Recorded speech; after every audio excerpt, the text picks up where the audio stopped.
Torque में couple of force होना चाहिए।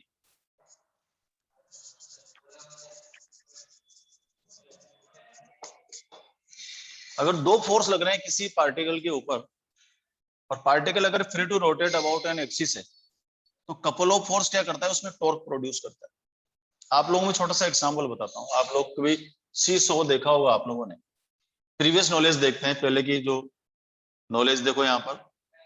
आपने देखा होगा इस तरह से एक फलक्रम होता है, इस पर एक इस तरह का अटैचमेंट लगा रहता है पार्क्स में।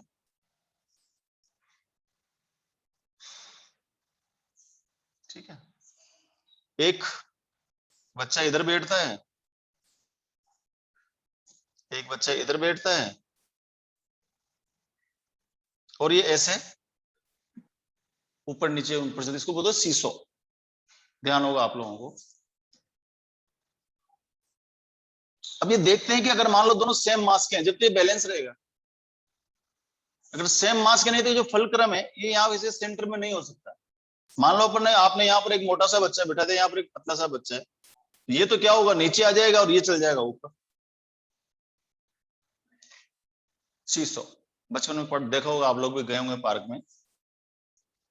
ठीक है, तो ऐसे केसेज में जो आप लोगों को छोटी क्लासेस में पढ़ाया होगा कि भाई इस तरह से अगर कोई रोड है, यहां पर इसको बोलते हैं अपन फलक्रम, इसको बोलते हैं लोड आर्म, इसको बोलते हैं अपर आर्म।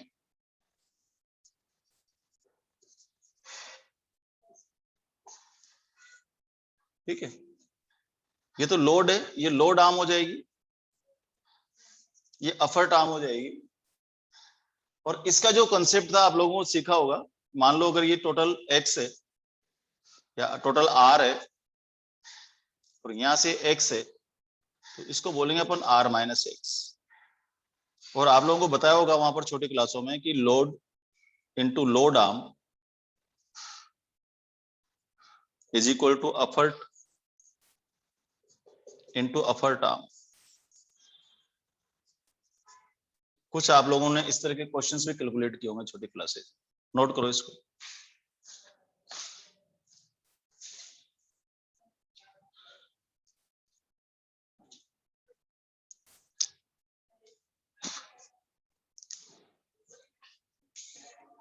ये सबसे प्राइमरी कंसेप्ट है टॉर्क का, load into load arm, effort into effort arm.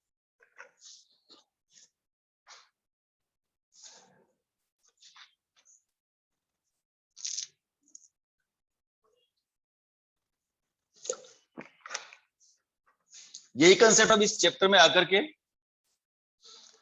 क्या बन जाएगा, देखो ये जो फलक्रम हमने लगा रखा है इसको हम एक्सिस बोल देंगे, एक्सिस ऑफ रोटेशन बोल देंगे। एक तरफ लोड फोर्स लग रहा है, एक तरफ अफर्ट फोर्स लग रहा है। आप लोगों ने एक और सिखाया होगा, आपको लीवर सिखाया होगा, लीवर मशीन वाला जो चैप्टर पढ़ाया होगा, कि मान लीजिए हमें कोई बड़ा सा चट्टान उठाना है, तो हम क्या करते हैं, ये जो रोड लगाते हैं यहाँ पर, और यहाँ पर कोई एक पत्थर रख देते हैं, और जब यहां से अपन फोर्स लगाते हैं इसको, तो ये तो हो गया लोड, फोर्स क्या हो जाएगा, अफर्ट, और ये क्या हो गया इसके ऊपर load.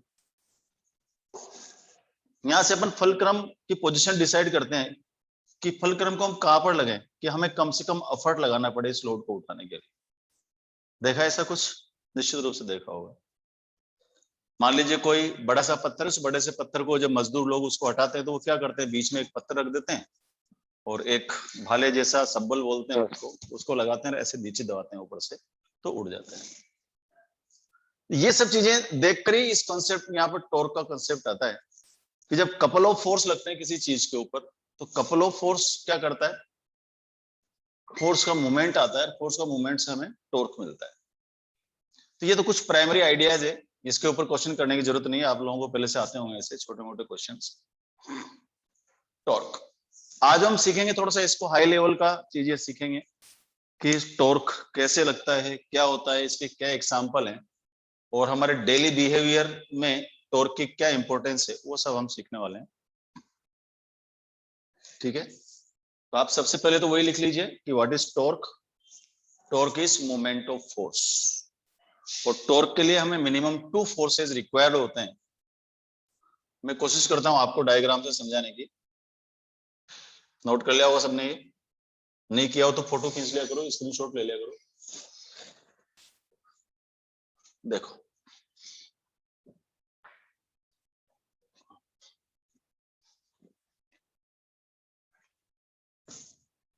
let us suppose a body is free to rotate about an axis of rotation.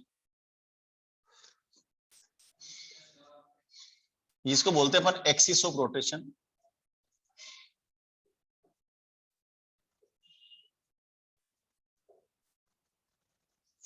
और यहां बोलते हैं हम कि a body is free to rotate about an axis of rotation. अब इस पर मान लीजिए किसी पोजीशन पर, यहाँ कोई पोजीशन है, इस पोजीशन पर अपन ने कोई फोर्स लगाया है, ये फोर्स लगाया है, ठीक।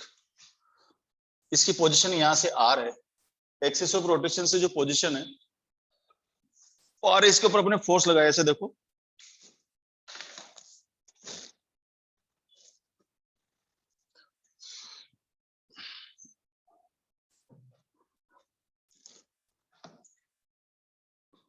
देखो ध्यान से,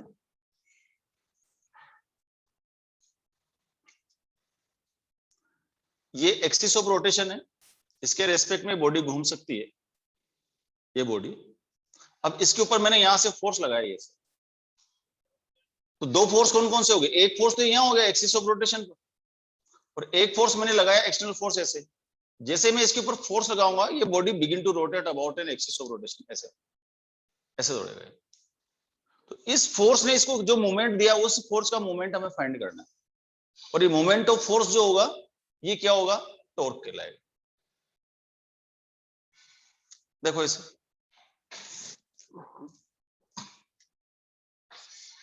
तो torque is equal to force into perpendicular distance between forces.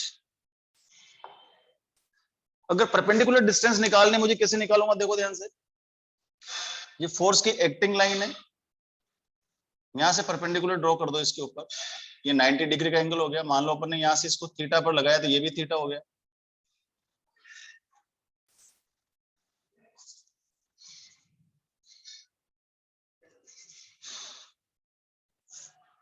इसको यूं भी बोल सकते हैं, force into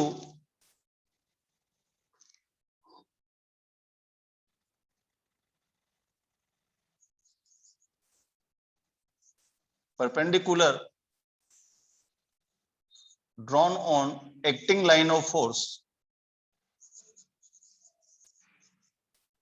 from axis of rotation.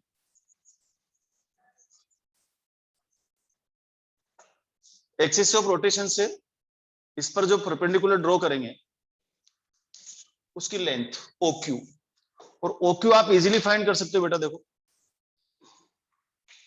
तो फोर्स हो गया हमारे पास F, परपेंडिकुलर डिस्टेंस है OQ, ये थीटा है, ये परपेंडिकुलर है, तो sine theta is equal to OQ upon OP, और OP कितना है? R, तो sine theta is equal to OQ upon R, या OQ is equal to R sine theta. OQ जैसे लिखेंगे अपन, टॉर्क आ जाएगा हमारे पास, torque is equal to force into R sine theta. और आपको बताया था मैंने, जब साइन थीटा होता है दो वेक्टर क्वांटिटीज के साथ, तो क्रॉस प्रोडक्ट बोलते हैं उसको। तो इसका मतलब टो को अगर वेक्टर में लिखूंगा, तो RF sine theta n cap, या दिख रहा है क्या यहां तक? हाँ दिख रहा है। Tau is equal to R cross F। Note करो इसको फटाफट। ये रेड लाइन, रेड जो लिख रहा है, force into perpendicular distance between, या force into perpendicular drawn on acting line of force from axis of rotation.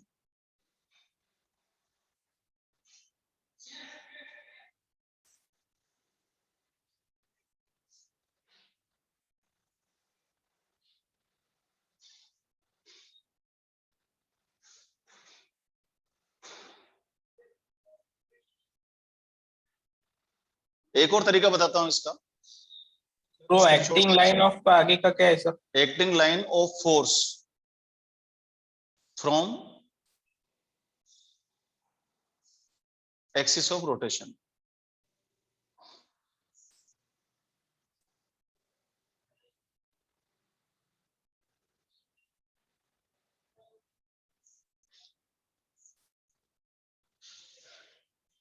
एक और तरीका है टॉर्क फाइंड करने का।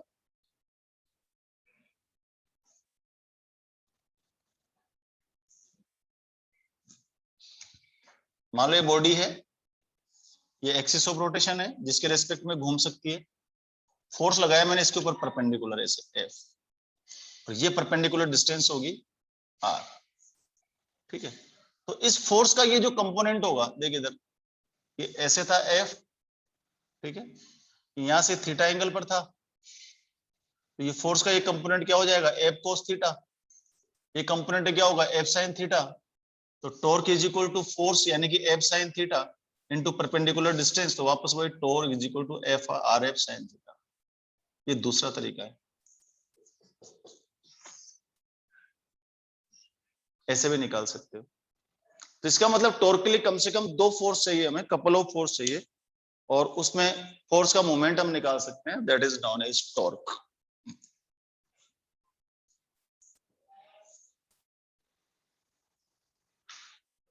तो जो टॉर्क का फॉर्मूला निकल करके सामने आता है हमारे पास,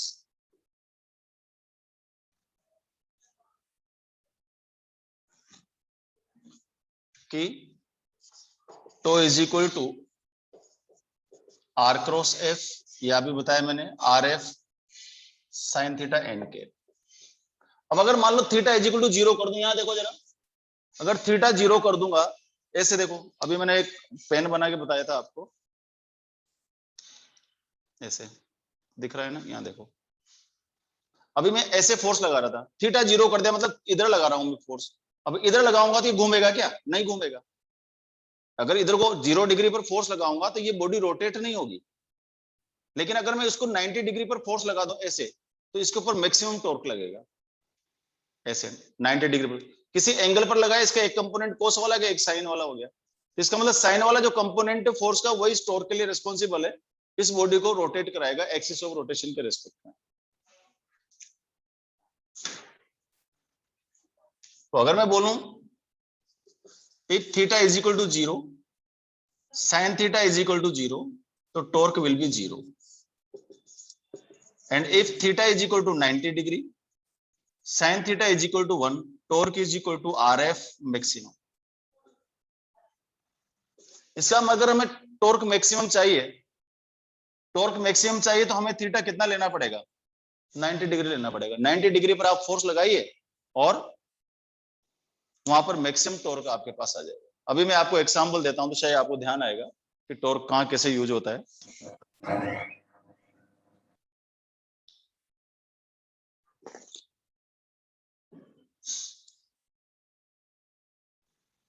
अब tau is equal to R F में दो बातें हो सकती है, या तो आर ज्यादा हो या तो एफ ज्यादा हो। मैक्सिमम टॉर्क चाहिए तो या तो हम फोर्स ज्यादा लगाएं या तो हम डिस्टेंस बढ़ाएं। ठीक है ना, मैं आपको कुछ एग्जांपल बताता हूं, हो सकता है आपको ध्यान आए। गांव में, अगर आप लोग कभी गांव में गए हो और गांव में हैंड पंप होता है, मैं डायग्राम बना के बताता हूं, हो सकता है आप लोगों ने देखा हो। ऐसे देखो,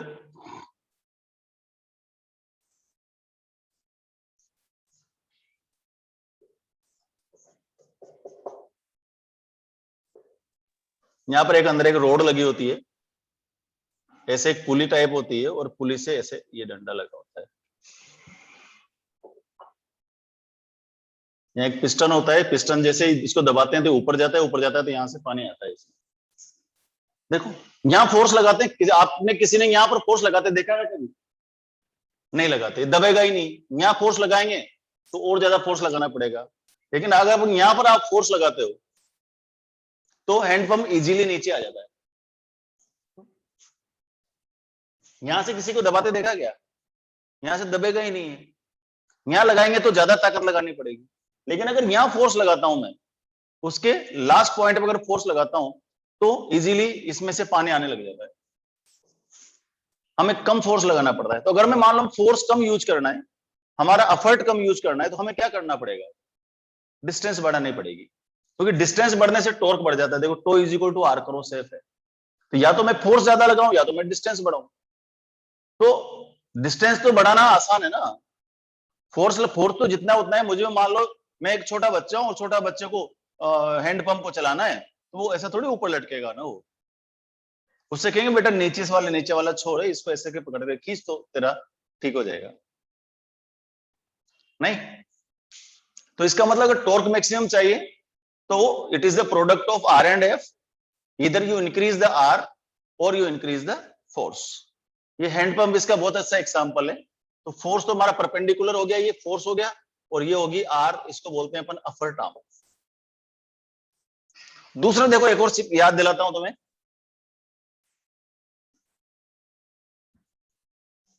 जो आपके घर के डोर होते हैं,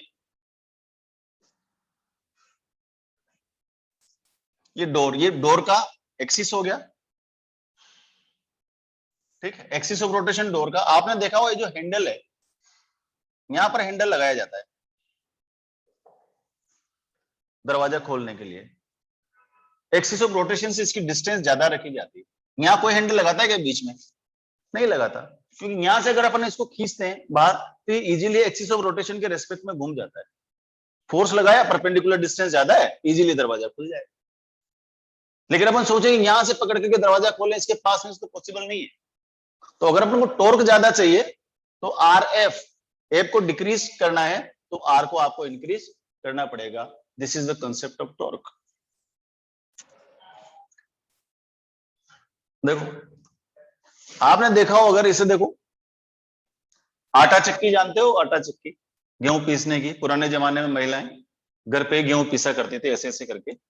आपने देखा हो उसका जो फलक्रम है, उसका जो एक्सिस ऑफ रोटेशन तो यहां होता था, और जो इसको घुमाने का हैंडल है वो यहां पर लगाया जाता था, ठीक है। यहां से कुछ एक छेद होता था जिसमें से आप ग्रेन डालते थे और ऐसे ऐसे ऐसे करके इसको घुमाते थे।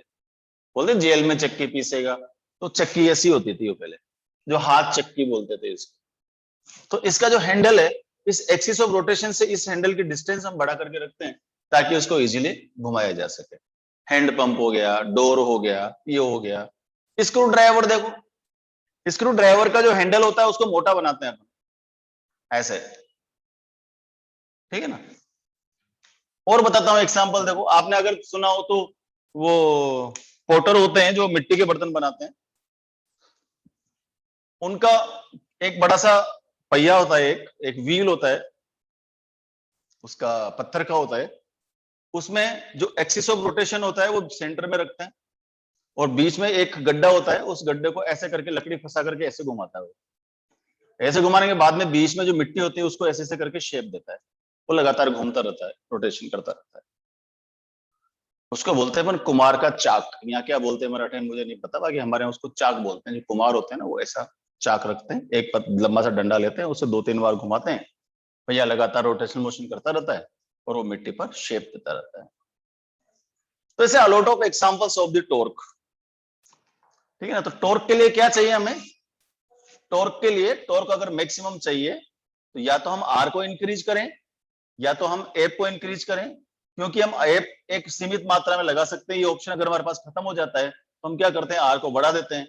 आर बढ़ जाने से टॉर्क बढ़ जाता है, टॉर्क बढ़ जाता है, हमारी चीजें इजी हो जाती है। This is a very important concept in the case of the rotational motion. सवाल कैसे आएंगे, फर्स्ट टाइप क्वेश्चन मैंने आपको वेक्टर में बताया था, अगर आपको याद हो तो। वापस एक क्वेश्चन रिपीट करते हैं ताकि आप लोग कर सको वापस, और मुझे आशा है सबको आ जाएगा।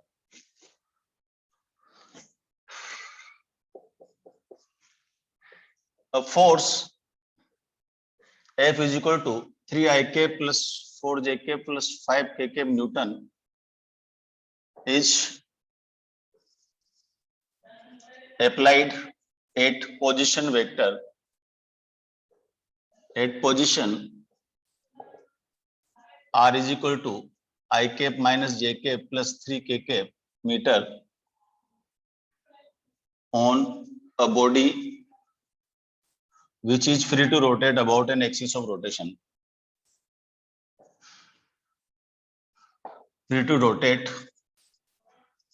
about an axis of rotation.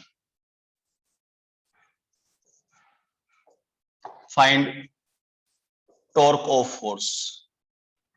Find torque क्या? Find moment of force. जिसको हम क्या बोलेंगे? टॉर्क बोलेंगे. और आपको पता है tau is equal to R cross F. आप यहां से आर और एफ का क्रॉस प्रोडक्ट कर देंगे, क्रॉस प्रोडक्ट करेंगे तो क्या आ जाएगा? टॉर्क आ जाएगा. और आप लोग सब करके बताइए जरा, भूले तो नहीं. फटाफट आंसर बताइए. सबसे इजी क्वेश्चन आई लिया -1435 माइनस जे लेंगे 1335 प्लस के लेंगे 13 माइनस 14.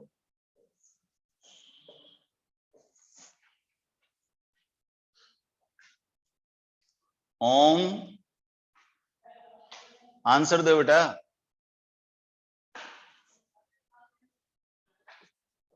आई लिया -5 -12 -17 5 -9 -4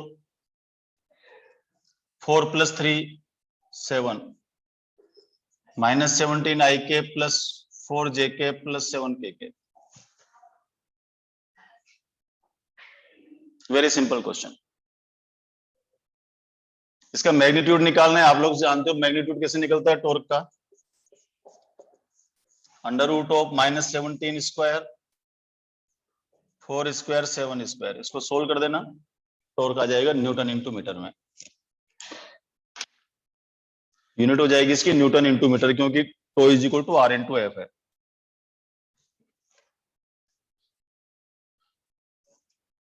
ठीक है. दूसरी टाइप का question,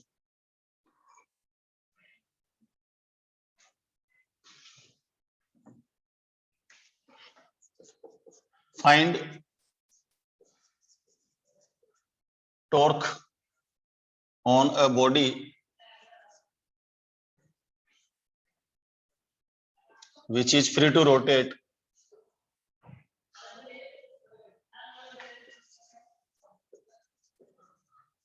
about an axis of rotation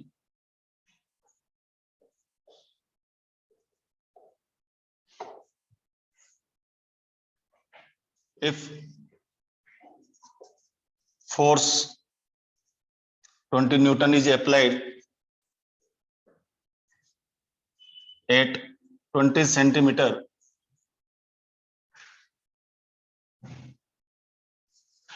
from axis of rotation at 30 degree.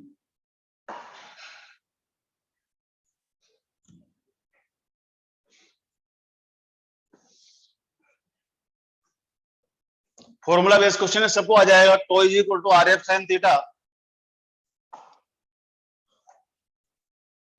Are 20 centimetre है, फोर्स 20 न्यूटन है और थीटा 30 डिग्री है. फटाफट सोल्व करके फॉर्मूला बेस्ड क्वेश्चन है, आंसर बताओ.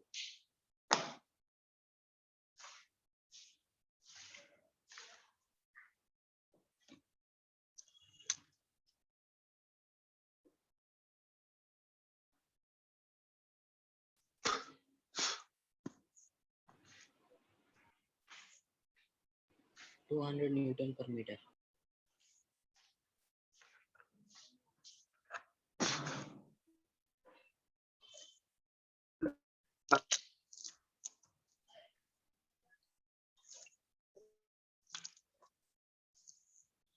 मीटर पर न्यूटन.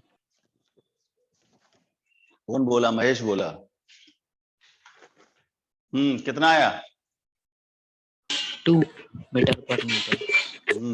ये बाकी बच्चों ने बहुत ज्यादा मिठाइयां खा ली क्या कल होली की? जवाब नहीं दे पा रहे हो? क्षितिज, कोमल, वेदिका,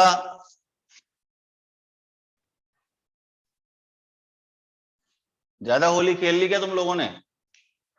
are 20 centimetre into 20 into 10⁻⁻2 force 20 newton. सीधा सीधा है.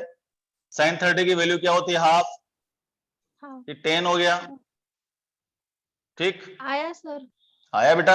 हाँ ये 2 हाँ, जीरो सर। हैं, 2 जीरो खत्म, सीधा 2 आ गया बस।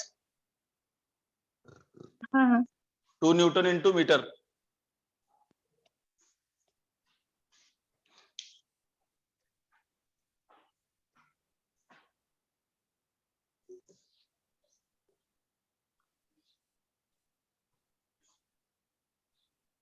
थर्ड देखो,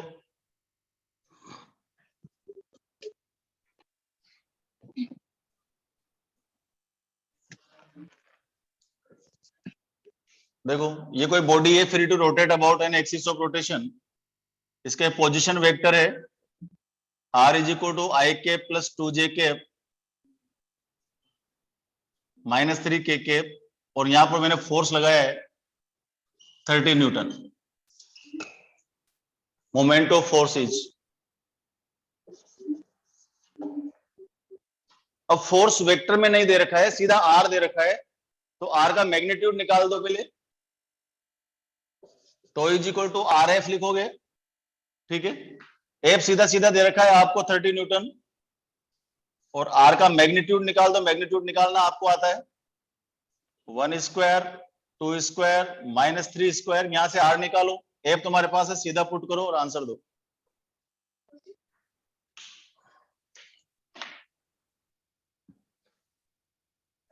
√14। हाँ √14 इंटू 30, हाँ हाँ √14 का अंडर रूट निकल सकता है ना, 3 पॉइंट कुछ। हाँ हाँ निकाल।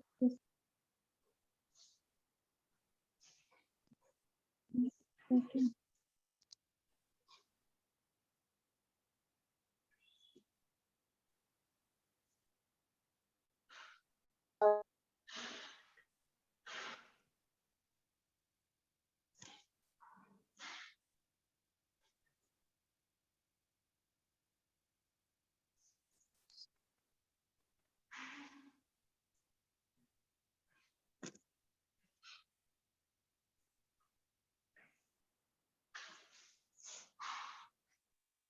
हो गया, जल्दी बोलो, इतना टाइम नहीं लगना चाहिए बेटा।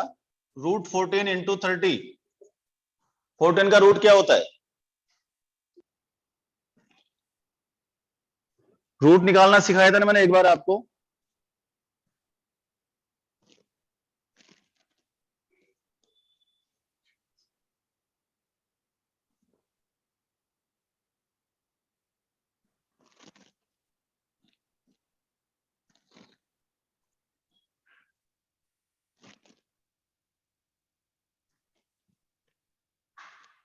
वन 112.2 आ रहा है sir.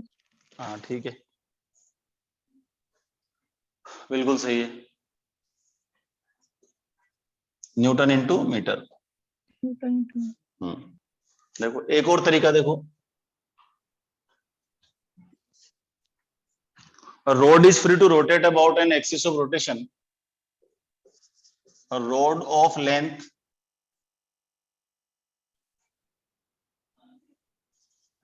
30 centimeter is pivoted at center, pivoted at center a couple of force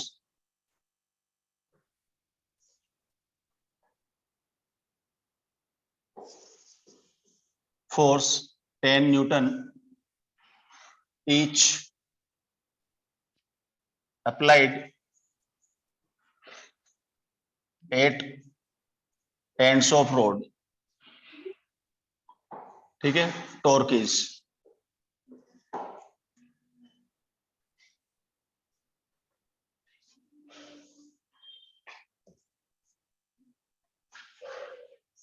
जैसे कोई रोड थी,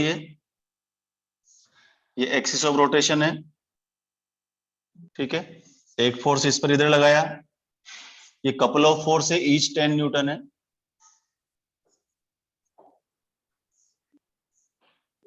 तो टॉर्क क्या होगा, एक्सिस है रोड की,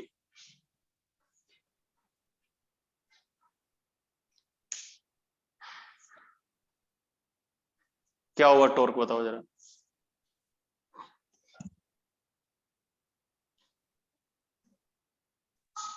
आप लोगों को एक शीट भेजी थी मैंने रोटेशनल मोशन की, ट्राई कर रहे हो कि नहीं कर रहे हो तुम?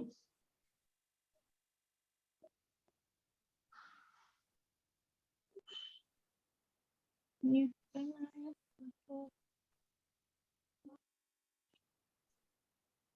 30 सेंटीमीटर की रोड है, 10 न्यूटन फोर्स लगाया इसके दोनों एंड्स पर, इक्वल और अपोजिट है, तो टॉर्क लग गया।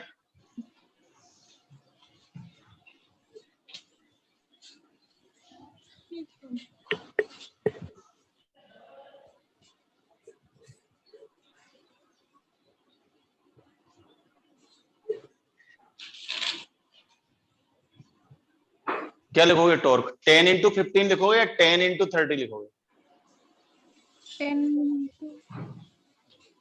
10 इंटू 30 लिखोगे या 10 इंटू 15 लिखोगे? 10 into 30. नो क्यों सर? बेटा, एक्सिस ऑफ रोटेशन से डिस्टेंस देखने ना अपन को, एक्सिस ऑफ रोटेशन यहाँ है, टोटल 30 है, तो ये 15 सेंटीमीटर पे तो लग रहा है फोर्स, हाँ, तो इसका मोमेंट क्या हो गया? 10 into 15. हाँ, तो torque is equal to 10 newton into 15 centimetre, 150 newton into centimetre, लेकिन अपन को किस में लिखना है? न्यूटन इंटू मीटर में लिखना है, तो 150 divided by 100 newton into metre, 1.5 ही आएगा ना? हाँ, 3/2 तो हाँ सर, इसीलिए कराया 1.5 सवाल है। कि आप लोगों को ध्यान आ जाएगी क्या करना था इसमें। गुड गुड, और करते हैं, देखो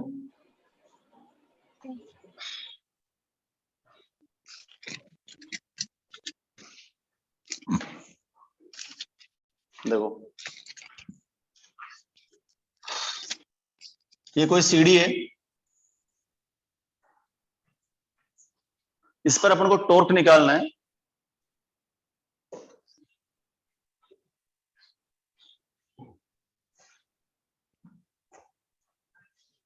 और एक ही साइड से निकालते हैं, ध्यान से देखो, अभी सीढ़ी पर फोर्स लग रहे हैं, एक ही नॉर्मल फोर्स लग रहा है, एक ही नॉर्मल फोर्स लग रहा है, और ये एक इसका वेट लग रहा है, 3 फोर्स लग रहे हैं, ठीक है। अब हमें देखना पड़ेगा कि कौन से पॉइंट के रेस्पेक्ट में टॉर्क चाहिए, ये ए, ये ओ, ये B. Net torque on ladder at A point के रेस्पेक्ट में लेडर का टॉर्क क्या होगा? अब आपको देखना है इसमें क्लॉकवाइज एंटी क्लॉकवाइज डायरेक्शन देखनी पड़ेगी आपको, और आप ए की तरफ लेंगे, या तो क्लॉकवाइज लेंगे या तो एंटी क्लॉकवाइज लेंगे। अगर आप क्लॉकवाइज लेते हैं तो ए पर मान लीजिए तो हो गया हमारा N1, या यूं बोलो, इसको नाम दे देता हूं मैं, ये 10 न्यूटन है, ये 5 न्यूटन है, और ये 20 न्यूटन है, ठीक है। तो क्या होगा बताओ, इसके रेस्पेक्ट में दिखाना है, क्लॉकवाइज एंटी क्लॉकवाइज, ऐसे लो, क्योंकि सीढ़ी ऐसे गिरेगी ना, फिसलेगी तो ऐसे फिसलेगी। ए पर एन का टॉर्क क्या हो जाएगा? 10 इंटू 0, क्योंकि इसकी परपेंडिकुलर डिस्टेंस कुछ भी नहीं है, ठीक है। इसका टॉर्क देखो,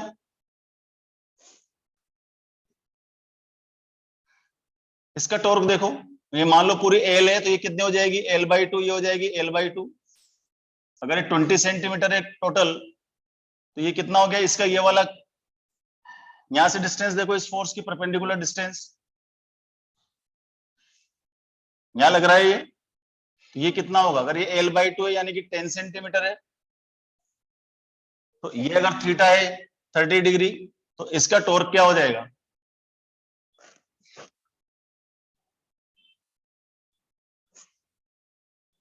क्या होगा इसका टॉर्क?